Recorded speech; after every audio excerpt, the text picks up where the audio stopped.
Hello, I hope you guys are doing well. So जवान ने हिंदुस्तान में करीबन 600 करोड़ क्रॉस कर लिए हैं अगर हम सारे वर्जन्स की बात करें, और ये अपने आप में एक हिस्ट्री है।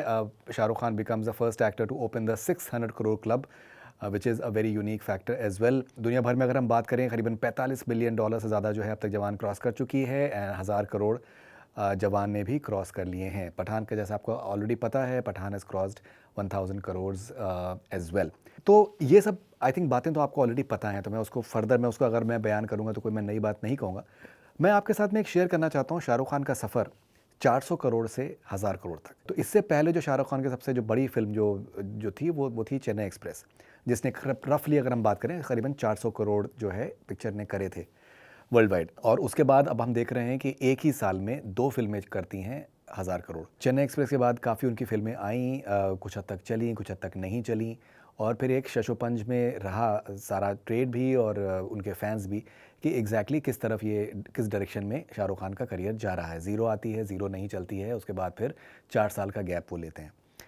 तो अब मैं आपको अपने अपने तौर पे मैं सिर्फ बताने की कोशिश करता हूँ कि मुझे क्यों लगता है कि ये 400 से 1000 करोड़ का सफ़र कैसे उन्होंने क्रॉस किया। This is entirely my opinion. मैंने वो सफ़र उनका पूरा देखा है पिछले 15-16 साल से, बहुत ही करीब से मैंने देखा है। उनके बहुत से इवेंट्स में मैं शामिल रहा हूँ, इंटरव्यूज़ मैंने बहुत से उनके साथ में करे हैं, obviously with in the industry जो उनके उनके साथ में जिन्होंने काम किया है, डायरेक्टर्स हैं, प्रोड्यूसर्स हैं, एक्टर्स हैं, उनके सबके साथ में काम किया है। तो ये कुछ हद तक इसमें कुछ सर्टन अंदर की खबरें भी हो सकती हैं, और मेरा ओपिनियन भी हो सकता है, और ऑब्जर्वेशन भी हो सकता है। तो अगर आप देखिए, बहुत से लोगों को एक तो ये लगता है कि ज़ीरो के बाद जो 4 साल का उन्होंने जो एक गैप लिया, तो उसकी वजह से लोग बेसब्री से इंतजार कर रहे थे, and that is something that work to his advantage. कुछ हद तक सही बात है। लेकिन मैं यहाँ पर एक एनालॉजी में ड्रॉ करना चाहूँगा। बच्चन साहब ने एक ब्रेक लिया था करीबन 5 साल का 1990s में। उसके बाद उनकी फिल्म आती है मृत्युदाता, फिल्म नहीं चली थी। तो कहने वाली बात यह है कि सिर्फ किसी एक्टर का या स्टार का गैप ले लेना और उसके बाद फिर पब्लिक बेसब्री से इंतजार करेगी, कुछ भी आएगा तो वो उसको देखेंगे ही, ऐसा नहीं होता है। पब्लिक जो है वो फिल्म को सूंघ लेती है। तो डेफिनेटली एक जो गैप है उससे फ़र्क पड़ता है, लेकिन पठान के अंदर जो एक जो जो खुशबू थी, that worked for the movie. उसके बाद फिर ये है कि कंट्रोवर्सी हुई, और कुछ हद तक लोगों में ये भी एक जुनून आया कि यार ये जो भी हो रहा है ये गलत हो रहा है। तो उसमें भी एक वो फैक्टर था। लेकिन अल्टीमेटली अगर पिक्चर अच्छी नहीं होती तो चाहे कुछ भी, मतलब उसमें सोशल मीडिया के ऊपर आप कैंपेन कर लीजिए, पिक्चर नहीं चलेगी। तो it was the film that worked to his advantage. अगर हम देखें तो चेन्नई एक्सप्रेस एक इंटरटेनिंग फिल्म थी। मुझे याद है कि लेकिन काफ़ी क्रिटिक्स ने उसको अच्छा खासा उसको पैन भी किया था। लेकिन पिक्चर मुझे बहुत पसंद आई थी, मैंने 2-3 बार देखी थी। और उसके बाद उनकी जो भी फिल्में आई, चाहे अगर हम हैप्पी न्यू ईयर की बात करें, चाहे फिर अगर हम बात करें फ़ैन की बात करें, या फिर उसके अलावा दिलवाले की बात करें, फिल्में चली हैं कुछ हद तक, लेकिन they have not been box office bonanzas. They have started well, but they have not been box office bonanzas. Harry met Sejal की अगर बात करें, या फिर अगर ज़ीरो की बात करें, तो बिल्कुल भी आई थिंक बॉक्स ऑफिस काफ़ी हद तक बहुत ही पुअर रहा। तो ऐसा क्या हुआ ज़ीरो के बाद में जिसने कि शाहरुख खान को इस तरीके से ट्रांसफॉर्म कर दिया? मैं यहाँ पर एक और भी बात कहना चाहूँगा कि मैं एक वीडियो देख रहा था। सुनील ग्रोवर ये नकली अमिताभ बच्चन के गेटअप में थे, और सलमान खान और शाहरुख खान उनके सामने थे। केबीसी का मॉक एक सेट था, और उसमें जो रेफरेंसेस जो सलमान से किए जा रहे थे सुनील के ज़रिए, वो थे सुल्तान के बारे में, या फिर उनकी जो मोर रीसेंट फिल्म्स थी। शाहरुख खान का जब रेफरेंस आया तो छोटे छोटे शहरों में बड़ी बड़ी वाला उनका रेफरेंस आया, जो कि DDLJ का है। बड़ी बड़ी बात, बड़े बड़े शहरों में छोटी छोटी बातें होती रहती हैं। इट्स वेरी ऑब्वियस कि दैट जब आपकी पुरानी फिल्मों की, जो कि बहुत बहुचर्चित रही हैं, पॉपुलर रही हैं, अगर जिक्र होने लगे, और आपकी रीसेंट फिल्म्स में उतने रेफरेंस पॉइंट्स उस लिहाज से नहीं हैं, ये एक कॉज ऑफ कंसर्न है। और यही कुछ हद तक शायद शाहरुख खान के साथ में हुआ भी। बहुत सी अगर उनकी फिल्में देखी जाएँ पिछले रिसेंट टाइम में, जैसे रईस फॉर एग्जांपल, मुझे लगता है कि एक कल्ट फिल्म है, और ये आगे आने वाले टाइम में और फिल्म बड़ी बनेगी, because it is not the conventional Shahrukh Khan जो कि एक नॉर्म होता चला जा रहा था। तो वो एक फैक्टर था। डियर ज़िंदगी एक ऐसी फिल्म थी जिसमें इवन दो उनका कैमियो था, लेकिन हर बार जब वो आते हैं स्क्रीन के ऊपर तो वो एक छाप अपनी छोड़ के जाते हैं। लेकिन खैर वो एक हद तक एक एक्सपेरिमेंटल फिल्म थी, तो शाहरुख खान का जो एक दर्जा है उस लिहाज से वो नहीं होता। लेकिन उसके जो डायलॉग्स हैं वो बहुत ज़्यादा पॉपुलर हुए हैं, और पॉपुलर होते चले जाएंगे।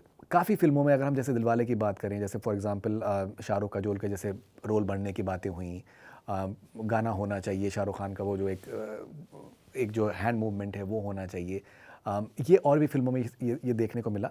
तो वो कुछ हद तक एक रेपिटेशन हो गया, कुछ कुछ ये लगा कि जो दैट जो एक पीपल अराउंड मिस्टर खान में भी शायद वो कुछ हद तक इन्फ्लुएंस करने की कोशिश कर रहे थे फिल्म मेकर्स को शायद।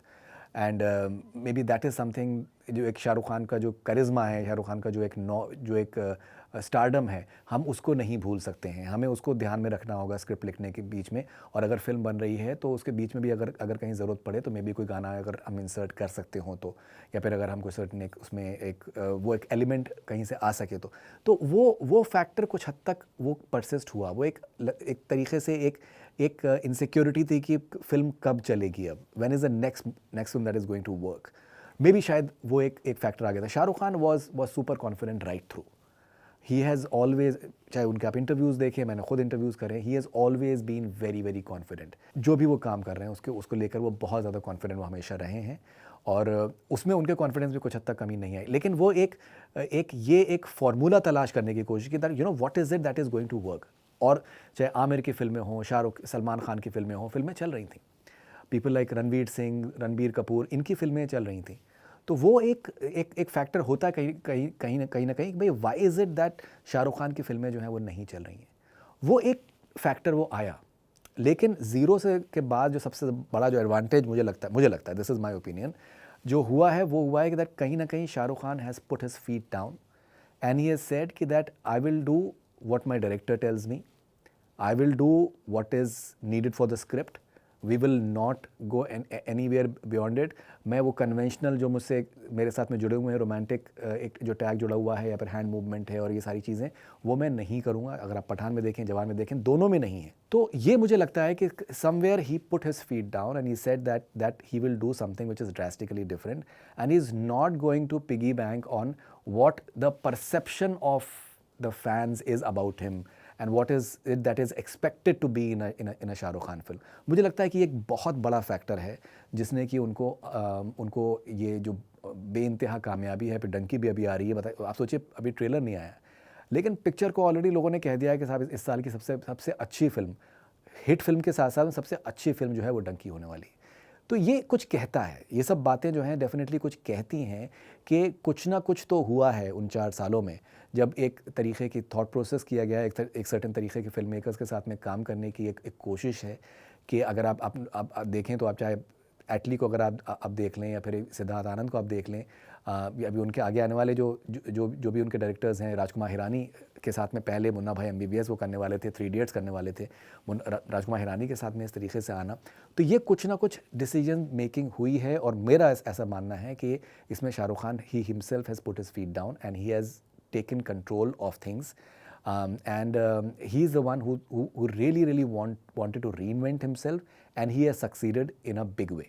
चाहे वो उनके अगर उनके पर्सनालिटी पे काम हो, चाहे उनके अगर आप फिजिकलिटी पे काम हो, जिस तरीके का उन्होंने मेहनत करी है वो एक्स्ट्रॉर्डनरी है और वो रिजल्ट जो है वो सामने दिख रहे हैं। तो आप कैसे देखते हैं ये जो ट्रांसफॉर्मेशन शाहरुख खान को हुआ है, and how do you look at this phenomenal journey from 400 crore to 1000 crore? Do you agree with my views? Do you have your own views? Please do share and we are waiting for it eagerly. This is Faridun Sharia for Connect FM Canada. Stay connected. Do subscribe to our YouTube channel.